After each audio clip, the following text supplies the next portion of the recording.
여러분께 아주 흥미로운 영상을 보여드리겠습니다. 프로레이서가 샤오미 전기차를 타고 200km 속도로 아이스 서킷을 달리고 있습니다. 그리고 결국 눈으로 된 벽에 부딪히고 말았네요. 1300마력의 지커 전기차도 벽에 부딪히고 말았습니다. 9천만원의 화웨이 전기차도 마찬가지입니다.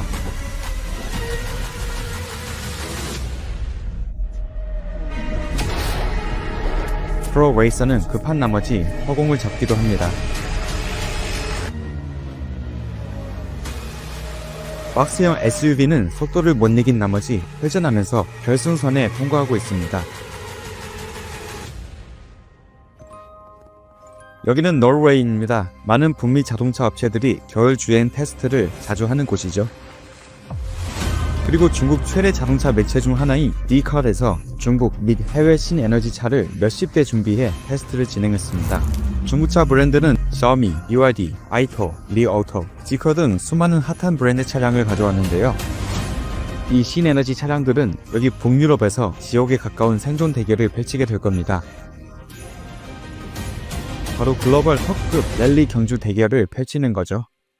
참고로 이 차량들은 아무런 튜닝도 거치지 않는 차량들입니다. 과연 이 신에너지 차량들은 이 랠리 서킷의 잔혹한 시험을 통과할 수 있을까요?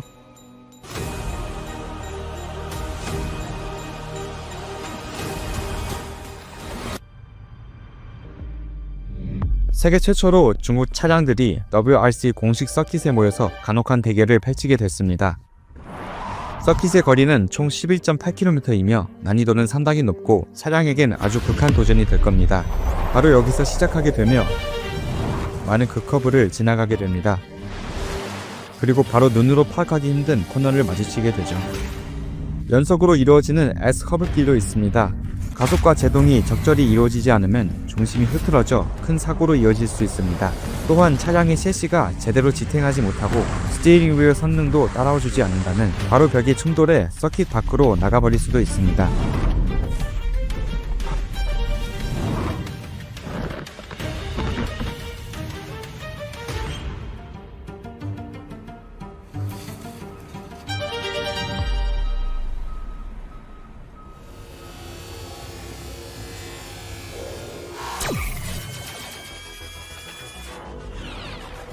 이번에 출전한 중국차들은 비록 전부 가정용 차량이라고 불리지만 마력수는 일반 랠리카보다 훨씬 뛰어납니다. 제로백을 3초 이내에 끊는 차도 무수히 많습니다. 11마력부터 해서 심지어 1000마력이 넘는 차들도 있습니다. 이는 일반 WRC 레이싱카의 두세 배 높은 수치이죠.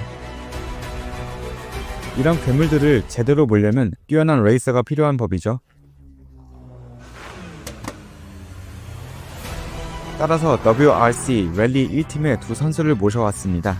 그중 한 명은 WRC에서 여러 번 우승을 차지한 마틴 세스커스이며 다른 한 명은 역시 WRC 1팀의 그레고 몬스터입니다. 이 두 명의 선수가 차를 번갈아 가면서 탈 겁니다. 참고로 두 선수 모두 중국 전기차를 접해본 적이 거의 없습니다. 그럼 과연 두 선수는 중국차의 성능을 어디까지 끌어낼 수 있을까요? 대결에 참여한 차량들은 모두 동일 브랜드의 못이 박힌 타이어를 장착했습니다. 주행 모드는 차량이 가지고 있는 가장 빠른 모드로 설정했습니다. 그리고 ESP와 차량 자세 제어 시스템을 끌 수 있는 대로 전부 껐습니다. 회생 제동은 표준으로 설정했습니다. 첫 번째로 출전할 차량들은 서킷의 눈을 치우는 역할도 하게 되어 있습니다. 따라서 1번 팀은 전부 박스형 디자인의 SUV입니다. 그중 첫 번째 주자는 바로 탱크 400입니다. 탱크 400 출발했습니다. 좌측으로도 미끄러지고 우측으로도 미끄러지는데 뭔가 힘들어 보입니다.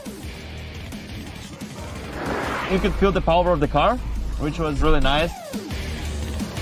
It's quite easy to turn the car.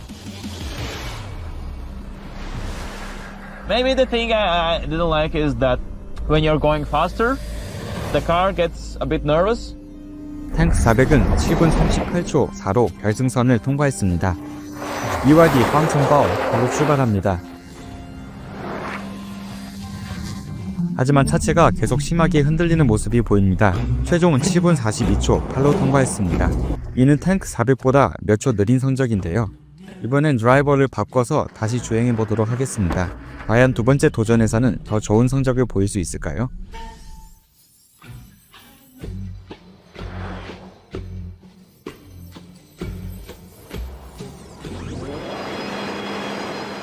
BYD 펑션 파워 5의 엔진에서 심한 소음이 들리기 시작합니다. 이는 엔진 우측에서 나오는 소음인데요. 상당히 심한 소음이 들려오고 있지만 이 차의 출력에 딱히 영향을 주고 있는 것 같지는 않습니다.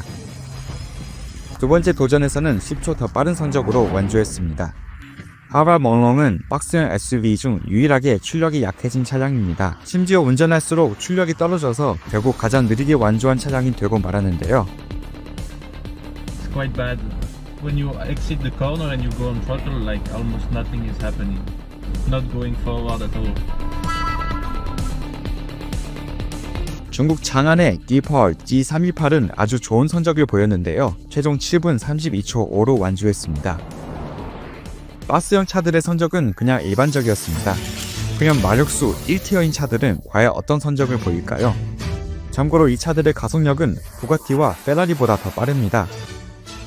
지컬 002FR은 양 선수 모두 가장 기대했던 괴물 차량입니다. 자그마치 1265마력을 지니고 있으며 제로백은 2.02초로 엄청난 가속력을 지니고 있습니다. 지컬 002FR 아주 강력한 속도와 함께 출발합니다.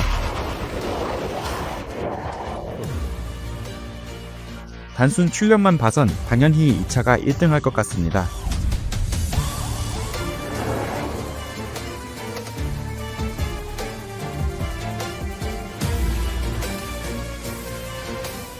하지만 지커 001FR은 아주 빠른 속도로 마지막 코너에서 서킷을 벗어나고 말았습니다.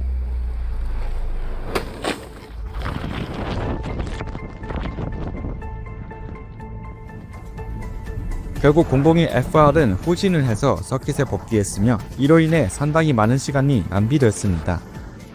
물론 가장 빠른 속도는 자그마치 167km를 기록했죠. This was crazy, I have to say. Whew.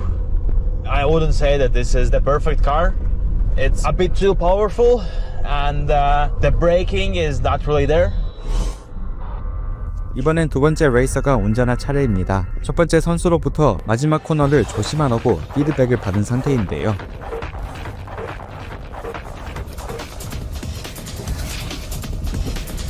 그럼에도 불구하고 같은 곳에서 서킷을 벗어나고 말았습니다.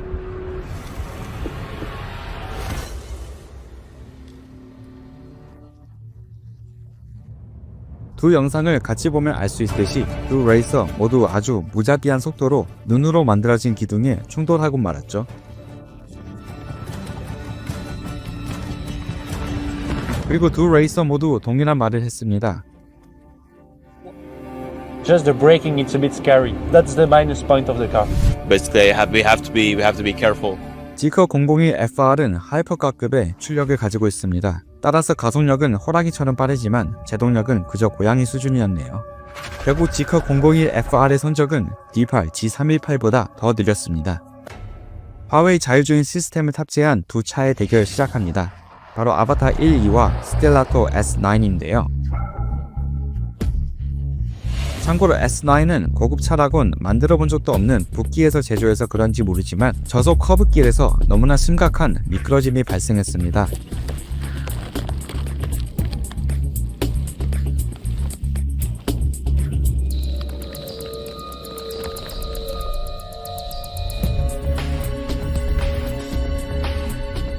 이렇게 제자리에서 너무 많이 돌아서 시간을 상당히 많이 소모했는데요. 그럼에도 불구하고 이 차는 아바타 1, 2보다 더 빠른 속도로 완주했습니다.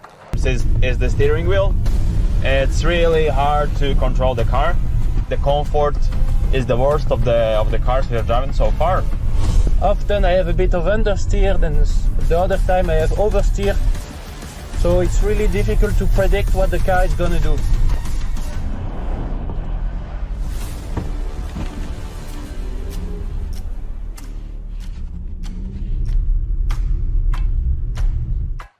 IM L6 출발합니다. 윌리엄스 어드밴스 엔지니어링에서 차 제조에 참여한 걸로 유명한데요. I'm not such a fan of the steering wheel. I feel it's you don't have the grip on top of the steering wheel. to have your hands like you want, so that's maybe something to change.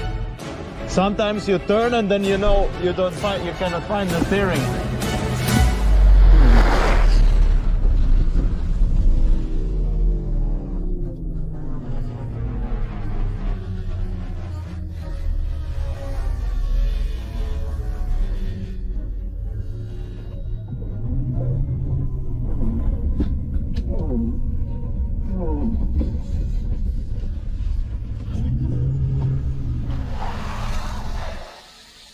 BYD Sea Lion 07은 휠이 찌그러졌습니다. 이번 주행에 참여한 모든 차 중 타이어가 터진 유일한 차량이기도 하죠.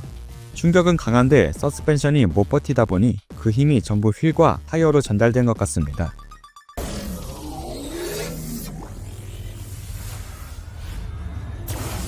화웨이가 제조에 참여한 차 아이토 M9은 1억이 넘는 차로서 이 차와 대결을 펼칠 차는 벤츠 EQE SUV입니다. 둘 다 1억이 넘는 차인데 과연 결과는 어떨까요?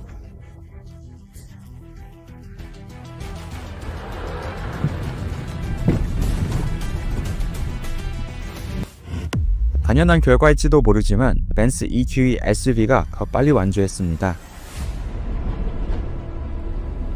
이번에는 중국의 고성능차의 대명사로 불리는 BYD의 1000마력짜리 프리미엄차 렌자 G9 GT 출발합니다. 해당 차의 가격은 자그마치 9천만원에 가까운 플러그인 하이브리드 차량이며 트라이 모터를 가지고 있어서 어마어마한 출력을 내고 세계 모스테스트 기네스 신기록을 세웠을 정도로 엄청난 핸들링을 가지고 있는 차로 유명한데요. G9 GT의 최고 속도는 경이로운 175km에 도달했습니다. 근데 여기서 문제가 발생합니다. 브레이크를 힘껏 밟았더니 예상치 못한 일이 생기고 만 것인데요. I just felt that the brakes are not working. After that, the petrol engine shut off. Some errors on the dashboard, and I was just left with the EV mode, which is like 60 kilometers per hour.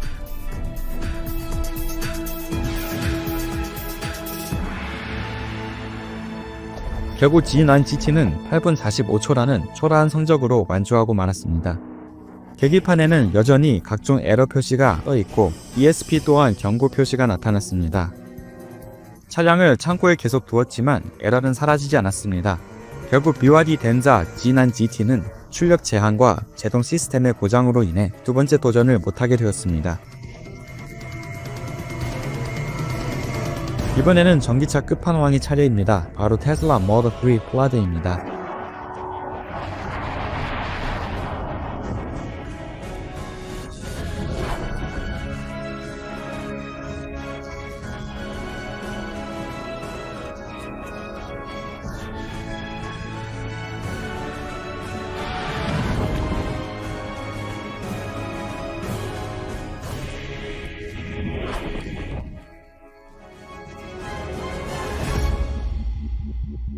모델 3 플라드는 6분 45초 19로 지금껏 대결에 참여한 모든 차 중 가장 빨리 서킷을 완주했습니다. 이번에는 중국에서 배터리 스왑 시스템을 상용화한 걸로 유명한 니오의 ET5의 차례입니다. ET5는 모델 3의 대항마로 알려져 있는데요. 과연 실제 성능도 그러할까요? 서킷을 3분의 1도 돌지 않았는데 니오 ET5에 아주 심각한 에러 표시가 떴습니다. It shows some brake error there.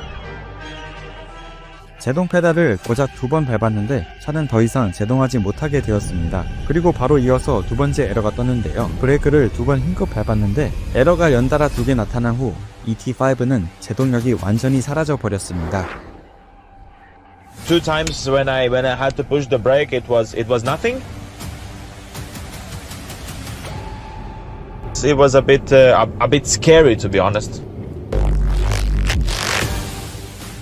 결국 레이서는 차를 기둥 쪽으로 몰아 충돌을 해서 차를 겨우 멈출 수 있었습니다.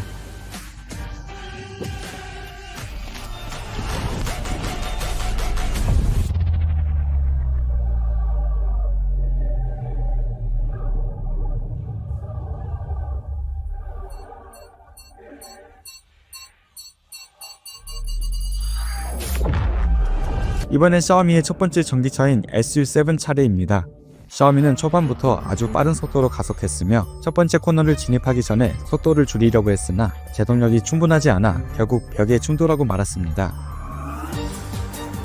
Honestly, the brake performance was quite poor. At some point I hit the brake and it's almost like nothing happened. And I hit the snowbank because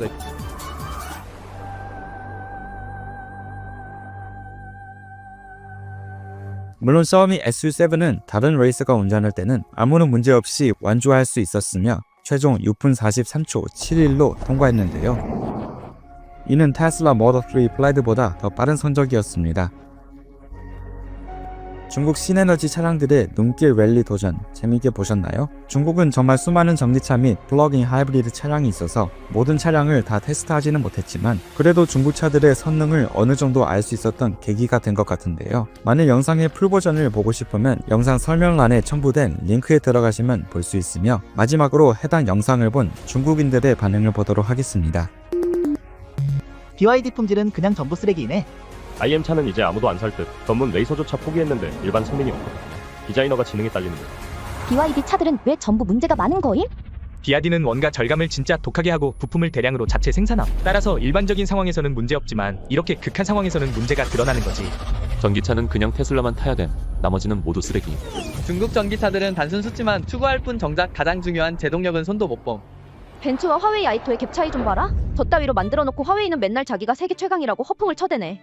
영상 다 봤는데 국산 차는 출력과 온갖 사양에 모든 걸 쏟아부었지만 브레이크나 서스펜션 같은 부분은 그런 출력을 전혀 따라가지 못한 느낌이. 아이오닉 5N이 여기서 한번 달리는 거 보고 싶네. 서킷 지향 고성능 차랑 고출력 가정용 차 사이에 갭이 있는지 없는지 진짜 궁금함.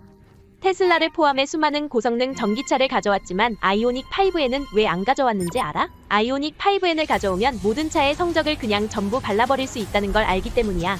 아이오닉 5N을 가져오면 생태계가 파괴되는 건 기본이고 수준으로 따지자면 그냥 대학생과 유치원생의 대결이라고 보면 돼.